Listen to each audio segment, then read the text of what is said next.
మెట్లు పిల్లేళ్ళు ఒక జంట ఉంటే పిల్లేళ్ళు 2 కాళ్ళకి పెడతాం, మెట్లు 2 కాళ్ళకి పెట్టుకుంటాం. అంతే. అవి భార్యాభర్తల జంట అవ్వచ్చు, శివపార్వతుల జంట అవ్వచ్చు, ఎవరైనా 2 కదా. అమ్మవారు కూడా పెట్టుకుంటారు కదా. అలాగే అమ్మవారు తయారు చేసిన మనుషులు అంటే బొమ్మలు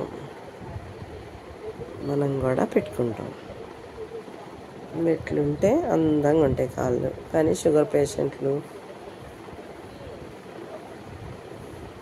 కాళ్ళు వాసిపోయేవాళ్ళు అవి పెట్టుకోలేం కాబట్టి ఆ పెట్టుకోలేని ప్లేస్లో కొన్నాళ్ళు వాటికి రెస్ట్ ఇచ్చి మెట్లని ఒక డబ్బాలో దాచుకొని మీకు పడే ఆయింట్మెంట్ బోరోప్లస్ అయితే బోరోప్లస్ డాక్టర్ గారిని అడిగి అది రాసుకొని కొన్ని రోజులు తగ్గినాక మళ్ళీ మన మెట్లు మన కాలికి వస్తాయి. శివయ్య, కాశీ శివయ్య. అంతే. ఇది కూడా జంటే, భార్యాభర్తల జంటే కదా. శివయ్య తాడు, పార్వతమ్మ తాడు కొని తెచ్చుకొని కట్టుకుంటాం కదా. ఆ తాళ్ళతోనే వెళ్ళిపోతాం అందరం. ఆ తాళ్ళతోనే మొక్కలు పెంచుతాం. ఆ తాళ్ళతోనే అంటే దారం పూలు కడతాం.